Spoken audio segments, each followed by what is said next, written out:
The Voice Teacher Podcast.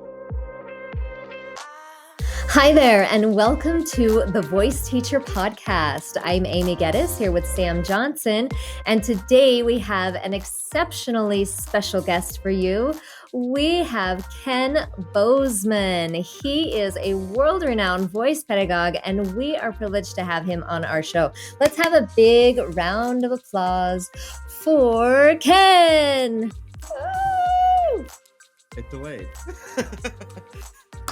Oh, it didn't go. There it is. We're still learning stuff.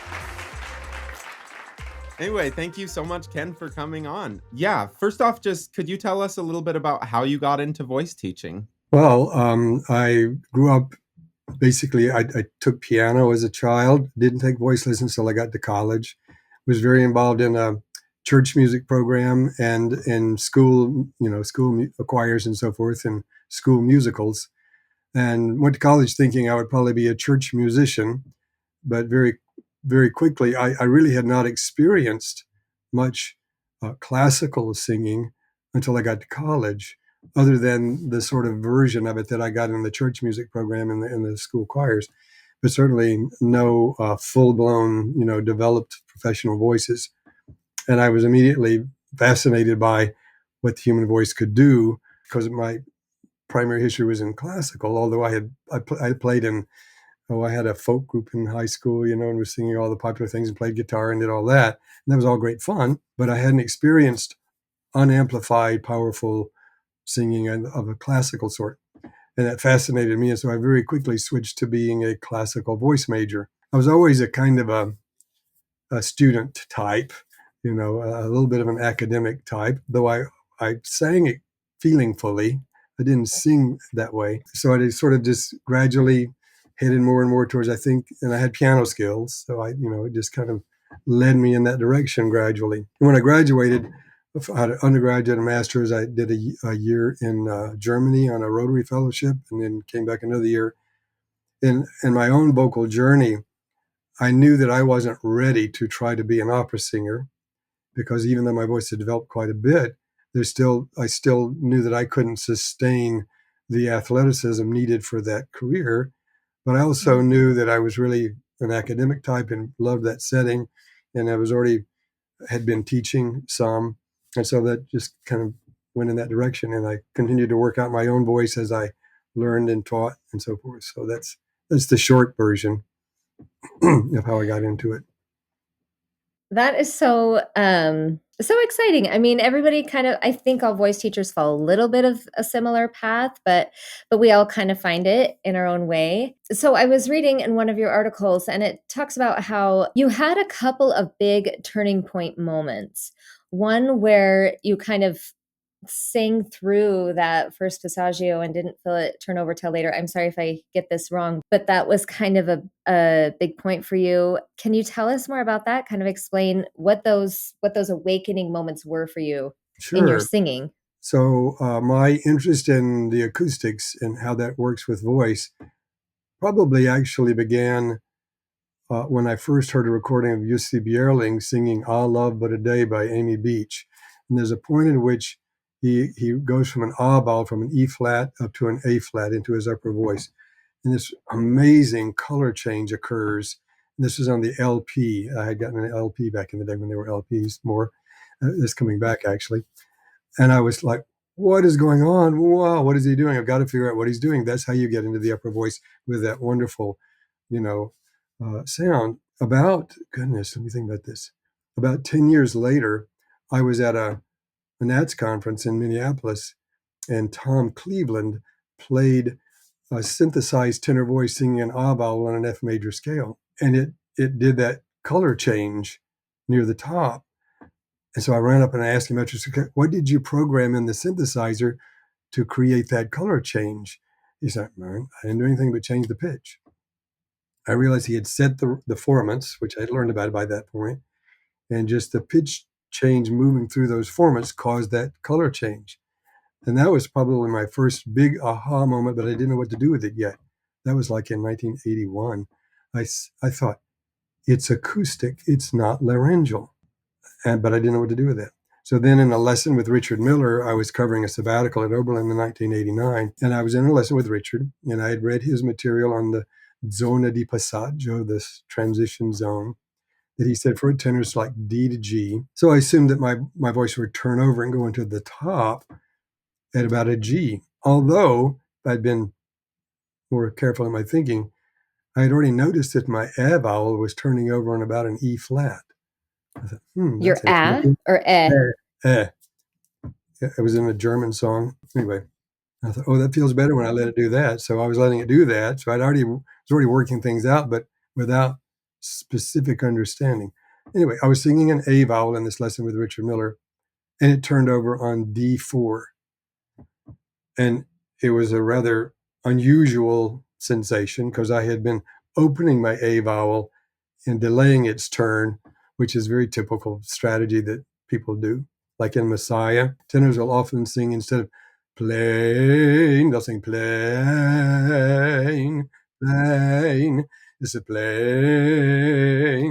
and let it turn.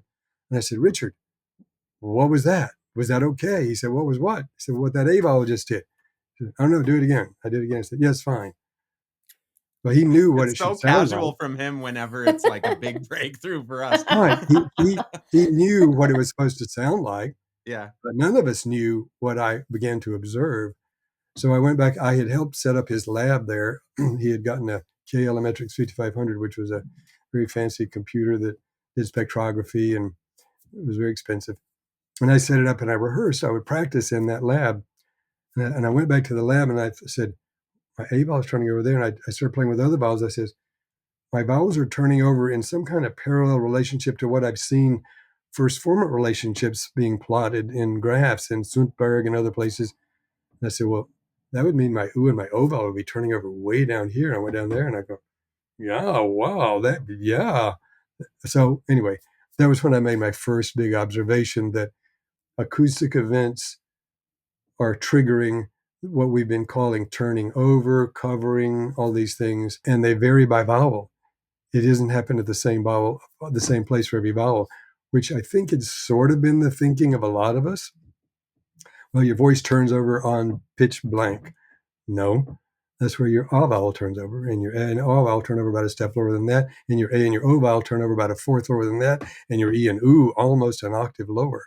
Anyway, so I started playing with those ideas, and it transformed my teaching, particularly of young, male voice, like bass, baritone, and tenor voices right away. And then I started trying to figure out what it would mean for higher voices, and gradually put it all together. But I didn't actually write about it until 2007, 18 years later.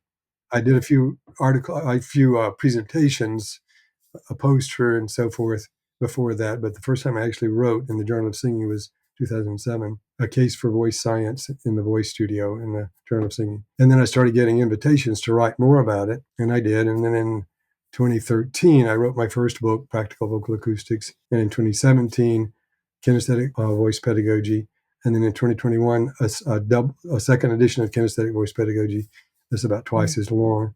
And I continue to learn implications of all of this, but it totally transformed. And did some new book just come out, or a new version? That's actually just a reissue of the first book that's hardly any different.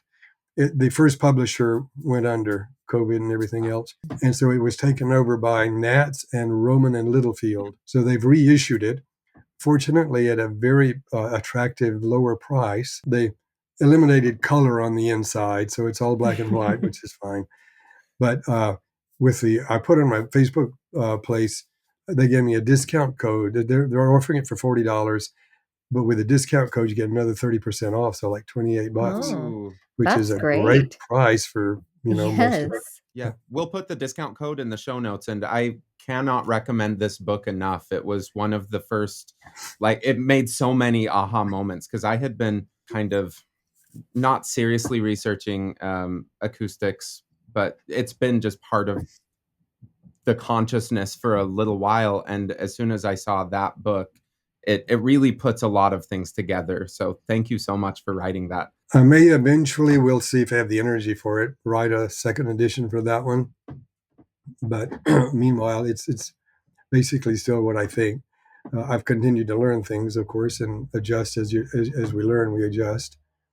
But yeah, so that's the story of my journey largely. Awesome. So jumping back just a second, when you were noticing those vowels were turning over at unexpected places, what were you perceptually doing to allow that to happen? What did you consciously change? Well, probably it's fair to say that they first happened more or less accidentally. But basically, if you leave if you have a good resonant shape for a vowel in speech level, like a, and you leave that shape alone, as you ascend, the harmonics from the pitch you're singing will move through the resonances of your vocal tract, especially when harmonics move through the first resonance, which is the lowest one, which is sort of like the dominant resonance. Acoustic shifts occur, like turning over, turnings or closings, every time a harmonic rises through that. So basically, if you if you know where the first resonance of a vowel is, and for example, for an A vowel, mine is at about C sharp 5. Well, an octave below that, if I'm singing the pitch an octave below that, my second harmonic is interacting with that resonance. If I'm singing an octave and a fifth below that, my third harmonic is interacting with that resonance.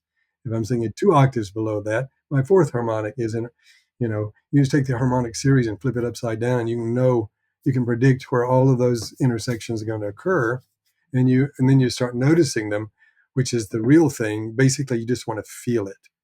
We singing is procedural learning. Declarative learning is the stuff we can talk about and we can put into words. It's sort of more or less the so-called objective stuff. But the know how to do it is the felt knowledge. Sort of like the how do you ride a bike? That's procedural knowledge. It's really hard to describe in words, but you feel it. You feel what you're doing. That's the gold. That's what we're after as singers. That felt somatosensory knowledge and auditory, the sounds and sensations of it is what we're really looking for. And we do have to declaratively try to describe it. What else can we do? It's sort of like I can describe how an orange tastes with words that are trying to use terms of similar things that you've experienced, like you've experienced sweet, you've experienced tangy, wet, but until you've tasted an orange, you don't really know what an orange tastes like. So it's like that. You're making my mouth water. Yeah, I know. I'm like, can we have oranges describe next? the sensations of a turn and help you, explore that. But until you feel it, you don't really know procedurally what it feels like. And that's the whole challenge of teaching, is to use words. And well, let me back up a second. We are vocal learners. We are one of 8 species on the planet so far that we realize are vocal learners. Vocal learners are able to learn new sound patterns from their mentors and from their surroundings. All the rest just make whatever sounds they came pre-programmed with. Vocal learners learn in the wild utterly by imitation. There was a period where voice teachers say, well, don't try to imitate someone else. You'll just impose on yourself. Well, actually, that's how vocal learners learn. Also, by voice is done in response to the impulse to express feelings. So in its rawest, most primal form, we just express feelings with our voice. That's how we communicate to other humans in order to connect with them and get from them empathy and help as babies, right? The help we need or empathy. So it's really the basis. The argument has been made that it's the basis of civilized society. If I can get you to feel what I'm feeling, you might not be my enemy. You might be willing to be my friend. You feel for me. And so that's really kind of the basis of civilization. Anyway, so I use affect, expression of feeling, and somatosensory targets to teach voice. I happen to know a lot about the acoustics and what the targets need to be, but I don't talk formants and harmonics in lessons much at all, if ever. I talk expression, but I use the affects that achieve those targets that I've learned about. So, for example, and all the great teaching in the past used what I would call somatosensory descriptive language, right? Like you think of the old Italian school of teaching, they talked about voce chiusa, closing. Well, what is closing? It's an acoustic sensation. They were using declarative language to describe a procedural phenomenon. Oh, when I feel something kind of concentrates all of a sudden instead of spreading, right? Instead of going to the yell, it goes like that. So if I go ya ya ya, so ya, something gets more concentrated feeling. Yeah, they call it closing, voce chiusa. All these terms, they talked about head voice, chest voice. What were they talking about? Where they were feeling vibrations, somatosensory descriptions. We have really no other alternative. I'm really rambling on here, but let me go back to the objective subjective thing.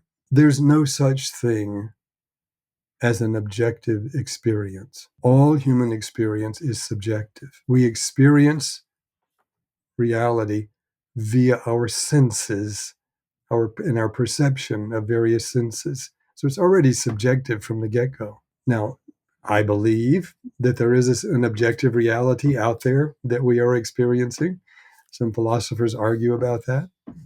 But our experience of that objective reality out there, the hard things that, is somatosensory. It's sensational and therefore subjective.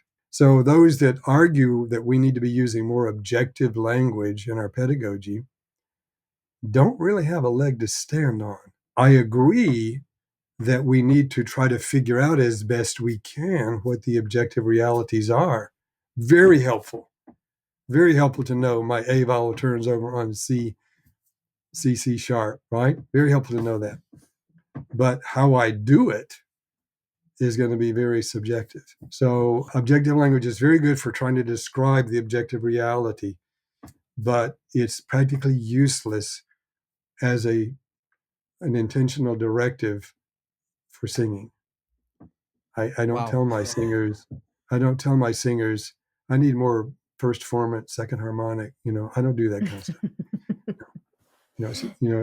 I'll talk about how it's going to feel and sound and seem, which is subjective perception. So with that, do you find any difficulty with your singers like aiming for a sensation and almost feeling like they're not getting it right if they don't get the sensation that someone else has described, even if like their sensation might be slightly different? Right. So this is a fair but exaggerated criticism of using sensations, whether you want to call them placement sensations or tactile, vibrotactile sensations. The criticism is, well, everybody feels things differently. Well, let's wait a minute on that. We all go outside and we look at the sky. I would argue that most people with normal sight will agree that the sky looks blue. That is an utter subjective sensation. That is a perception of our eyes.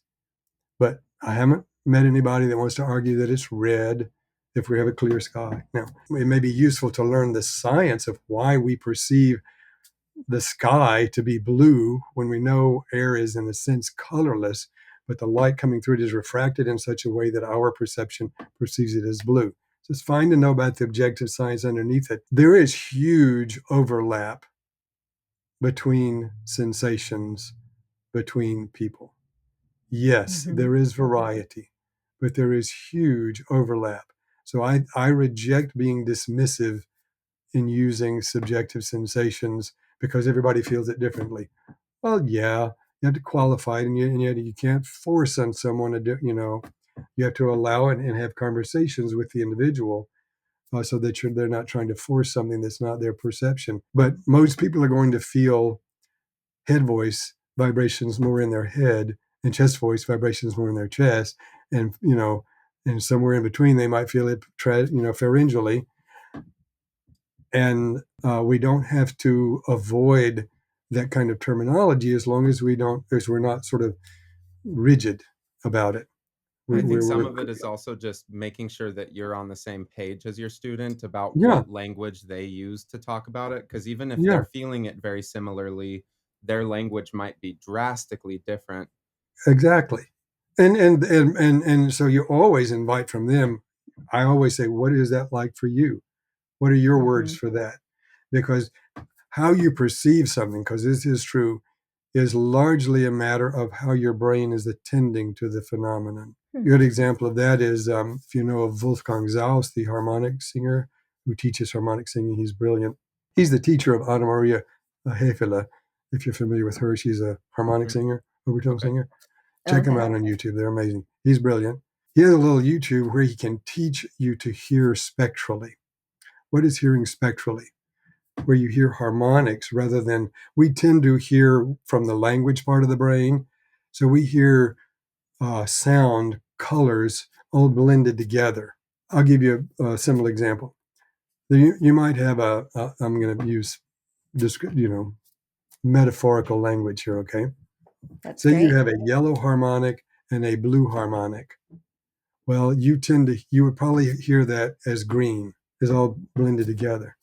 A person that hears spectrally, like harmonic singers learn to, they hear a yellow harmonic and a blue harmonic. They don't hear them blended. So he has a little YouTube where he can teach you to hear a tune in a phrase of vowels. What you're hearing is the second harmonic. You're not the second harmonic. You're hearing the second formant. The harmonic being featured by the second formant, which we normally just hear all blended together as part of the timbre, not as a separate tune. Well, your brain can learn to attend to the sound differently and start hearing harmonics. And that's utterly a matter of how your brain is attending to the phenomenon. Therefore, people will have varied descriptions and experiences of the same phenomenon depending on how their brain is attending to it. Think of optical illusions. If you look at a sheet of paper with some image on it and you see it one way, someone else sees it the other way. And usually with enough coaching, you can trigger yourself to flip and see the opposite way, but it depends on how your brain was attending to it. So that is a valid concern in using perceptual phenomena, and it depends on how you're attending to it. But still, there's enough reliability of it. And as long as you're having conversations and not forcing, and helping the student, guiding them, you can work through that, because there's no such thing as a direct objective access to this phenomenon. It's not this, it doesn't exist. Oh, okay. So you were talking about, this was, sorry, probably like 20 minutes ago, but this was fascinating to me because I kind of feel like I do a lot of this with my own students. But you were talking about when you left the vowel alone, you didn't change anything, and you allowed the pitch to change. The vowel shape alone. Shape of the vowel. Okay, so when you're teaching somebody to do that, what kinds of cues do you give them? What do you tell them? Because I feel like I do something similar. I tell them, okay, this is what we're trying to leave alone. This is what we're going for. How do you describe that to your students, and how do you help them, leave it alone or basically not change it? So first of all, huge qualification. That's for pitches below the first resonance of a vowel. For pitches above the first resonance of a vowel, I actively modify. There are instances below that where you can use active vowel modification for various reasons, but you don't have to in order to have a full balanced tone. So in treble voices, they do a lot more active vowel modification, which is basically mouth opening mostly. I say things like, suggest the vowel, insist on the affect. So babies explore their range, or toddlers explore their range without going for a particular vowel target. They haven't learned language yet. So they're just exploring what feels good, right? Yeah.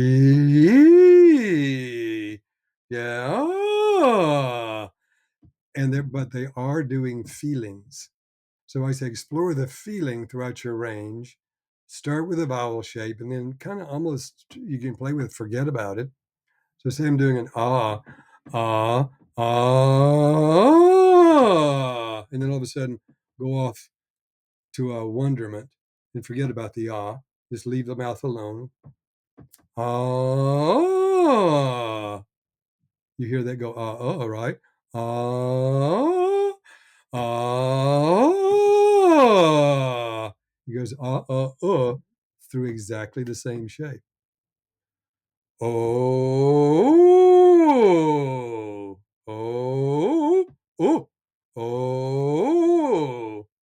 Oh, why in the world we think that second one is actually tracking an O vowel? I have no idea. It isn't an O vowel, but that's our instinct to go for the yell. Oh. No, they're all migrations. They're just different kinds of migrations. And that's because of spectral tone color. Thank you, Ian Howell. Frequencies have a vowel-like tone color. And when you change pitch, you change the set of tone colors you're painting with. And that set of, they're moving through resonances of the vocal tract. So it's impossible to make exactly the same timbre on two different pitches. It can be so gradual that you don't notice and it seems the same, but it's still migrating.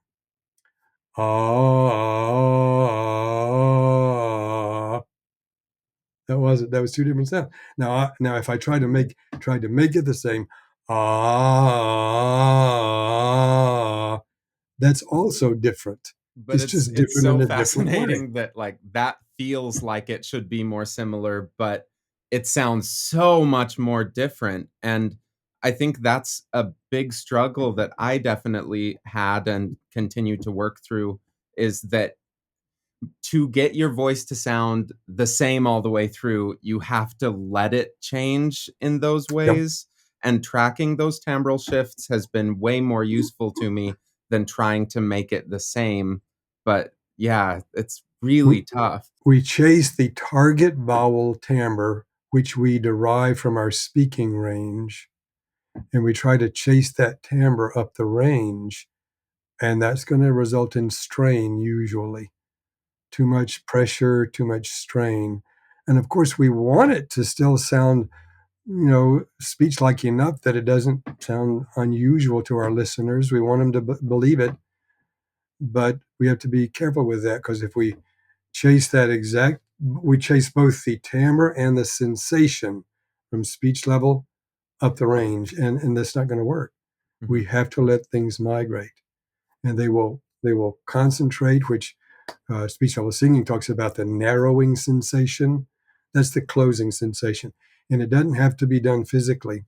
You just don't widen physically, just leave it alone. But the sensation has got to collect and narrow as it closes, which is, again, a description from Italian pedagogy, which is just a description of a sensation, an acoustic sensation, not a muscular closing. Every vowel, every step changes. And you can, if I do an I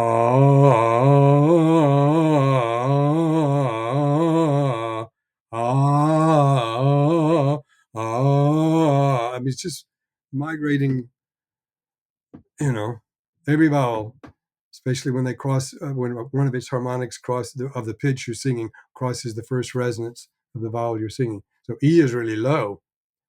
E.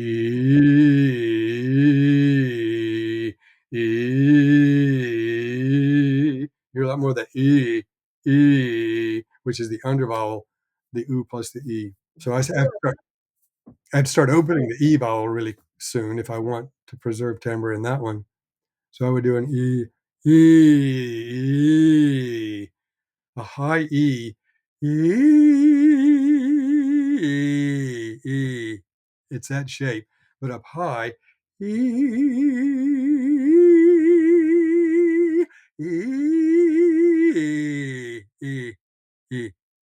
That's an active modification. And it's just wild that it sounds like E up top and it sounds like I at the bottom. And from counterscore whispering, why? Yeah.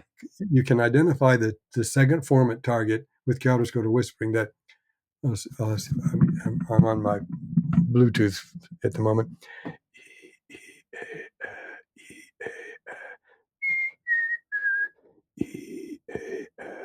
Are you able to hear that higher pitch? It should be a B. I don't know how to turn my keyboard off. It should be a B, A, D.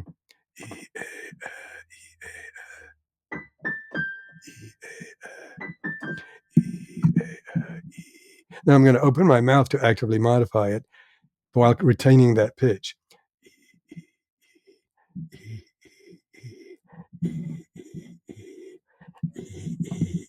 I can even do my pop face. But I'm still playing E.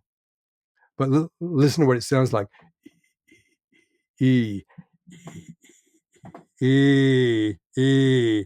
At speech level, it's heavily modified, but that's going to come out sounding like an E vowel up high. And the other thing is you're trying to, basically, if you want to avoid a spread yell timbre, and doing a good imitation of a yell timbre is really important for a lot of genres. And why is that? Because yelling is very emotional. And those genres are going for that raw emotional sound, but we got to do it in a way that doesn't destroy the instrument, right? Because a raw yell is pretty hard on the vocal folds. So you can do that where you get a nice high enough tongue dorsum so you get some good acoustic feedback that keeps this more comfortable than the spread E, E, instead of E, E, E. Somewhere I was going with. Oh, so I want to move my sound percept to more in the center. If you track your pharyngeal column, you can put 2 fingers on your sternal notch and a couple of fingers at about where your TMJ is, your temporomandibular joint. That's about the plane of your pharynx. Put the bright part of the sound in that plane. E, A, instead of out in the front of your mouth. E, A, E, A, E. You can do the, forgive my French, the hell yeah, damn right affect. Yeah, E, yeah. For your more pop styles, a lot of that yeah is going to be way easier than yeah. With this, yeah. Very, yeah, that nose scrunch, eye squint look that you see so often from people. Yeah. Because it's a really good pharyngeal tuning, but it's very pharyngeal. It's here. It's not so much about what's in front of the tongue. It's that feeling from there to there behind the tongue. And classical singers use a version of that with maybe not quite as much of the facial part. Thank you so much for watching and listening so far. Our conversation with Ken just got totally carried away, so we're going to cut this into 2 sections. Come back next week and listen to the rest of this. We've got some incredible things that he said from just one of the most, I think, important pedagogues of our time right now. He's had such wonderful impact and very lucky to have him here. Yeah, thank you so much for listening. Thank you for listening to the Voice Teacher Podcast, brought to you by IFTOM, International Voice Teachers of Mix. Your co-hosts are Sam Johnson and Amy Geddes. Learn more about IFTOM at iftom.org and find Sam Johnson at vocalese.net and Amy Geddes at breakthrough-studios.com. Voiceover and theme song by Maz Mazak, and this podcast is edited by Amber. You have been listening to The Voice Teacher Podcast.